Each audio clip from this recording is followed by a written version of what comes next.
Hello everyone, and welcome back to World of Warships Blitz with Terry. I have been trying relatively frantically to get into a battle against the new hybrid carriers, especially in a carrier-hybrid combo on the enemy team. And I think I've managed once in probably what amounts to about 30 battles. So yeah, I was planning to get a bit more from the AA side, but I'll have to wait until these things are a bit more popular. For now, what I was going to test next was a theory that has been bounced around quite a little bit, and that is that the angle of attack for dive bomber wings matter. So what I've done is I have taken the USS Midway and I have thrown in I've put her up in a training room against a cruiser. In fact, let's actually look at the cruiser very quickly. That would be the USS Chester. Why have I picked the Chester? Well, it's a tier 2 cruiser. It doesn't have any AA. It is something that I had around. And its shape and size are roughly that of a large destroyer. So it is somewhat representative of a small-sized ship in terms of dive bombers hitting it. So what do we know about dive bombers? Well, if we have a quick look, the Midway carries two squadrons of 5 each. Each of them drops a single bomb, and that's about it. We don't know an awful lot else. We do know from, I think, updates and from the investigative work that CIC has done that the Midway has a specific dispersion on dive bombers. But the theory as it stands was it matters how you're positioning. So the idea generally being if you're like this and the dive bombers come in, then you are in a better position than if you're like that and the dive bombers come in. And superficially that makes sense because, well, the dive bombers are flying in a 5-wing formation next to each other. So they will be obviously dropping in a sort of shallow V formation. They will sort of be dropping along the formation, right? So if you're like that, there's a good chance that the dive bombers that are not dead center on top of you are actually going to drop next to you, if this is how it would work. On PC, you get an actual targeting ellipsis, but then on PC also you're not attacking with all of your dive bombers at once, but you're attacking with a smaller group, and they actually get into a different position depending on how you're dropping, and there's all kinds of nuances to this. Whereas in Blitz, things tend to be a little bit simpler. So what have I done? I have played 5 rounds each with a Midway against the Chester.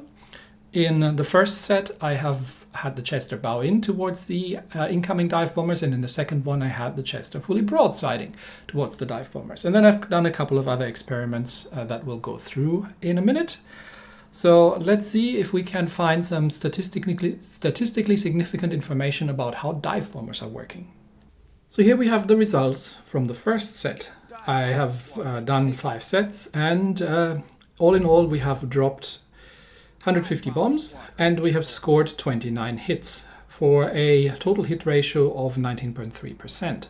So round about every fifth bomb is actually hitting something.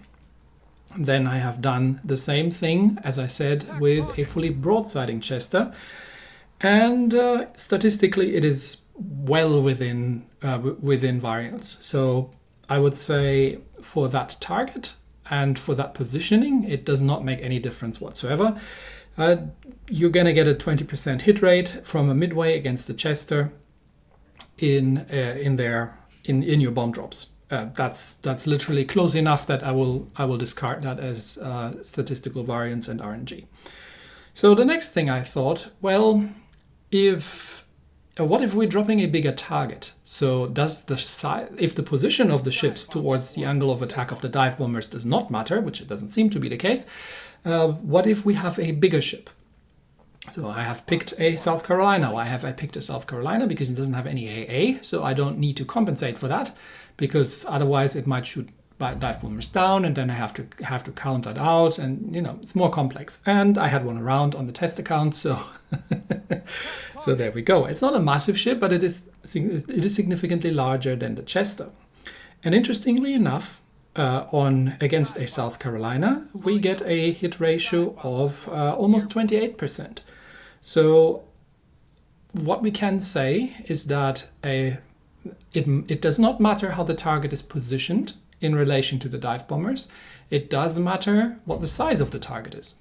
So in that regard, it looks like we may have a round targeting area of some sort. The dive bombers are dropping within that area, and there is a dispersion factor, and there's a certain chance that you'll be hitting the ship. But it looks like the actual animation and how the bombs are dropping is probably more for show than for anything else. So once I had that sorted, so we know that larger ships receive more bombs, which isn't surprising, but it's still something that I found quite interesting to be verified. It is entirely RNG dependent. So I've seen, as you can see in the numbers here, I've seen a relatively wide variance. So against the Chester, I think the smallest I had was 12% hit rate, and the largest I had was around 30%. Versus the South Carolina, we had a spread between 17.5% and almost 37%. So this is just an average number. You can have multiple bomb drops which are completely missing, and you can have bomb drops which are obliterating the enemy ship. So the next thing I was going to test, and actually the last thing I was going to test that I was curious about here, since I had it all set up, was how does the Louisiana compare? Because the Louisiana is the Tier 10 hybrid carrier, and it has a different setup because these are three flight air wings. So you get 6 dive bombers in 2 air wings, but each of them is dropping 2 bombs. So instead of having a single 500-pound bomb under the fuselage, they probably have 250 pounds. Or I don't know if it's 250 kilos, no idea. But they've got two smaller bombs under the wings or something similar, and so they drop more bombs. So I was curious to see how the Louisiana would fare against the South Carolina compared to the Midway. And that was quite fascinating because we actually have a noticeably higher hit rate from a Louisiana against that ship than we have from the Midway. Now, the number of bombs doesn't really matter. It's the question of how many of them are actually hitting.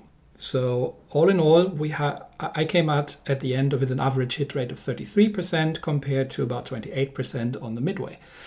So it looks like the hybrid carrier's dive bombers are actually hitting more stuff than the Midway with her own dive bombers, which was quite fascinating. Does that mean that the dive bombers are necessarily better on these things? I wouldn't necessarily say so. They have a lower fire chance. They have a lower.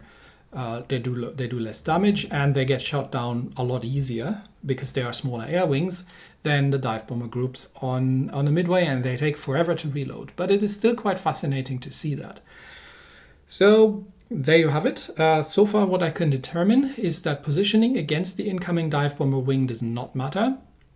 And this has been tested against a stationary target. The one thing that people have mentioned to me is that, and I've seen this in comments on YouTube, we've been talking about it in Discord, is that there's a perception that if you observe the incoming dive bombers, and at the point when they start dropping, you radically change your speed and course, you can sort of avoid the incoming strike. And this is something that we might need to test at some point when I can deputize somebody to hop into a training room, and we'll run a couple of controlled experiments of doing exactly the same thing, probably 5 rounds to get some sufficient data, and to see if that holds true, or if this is just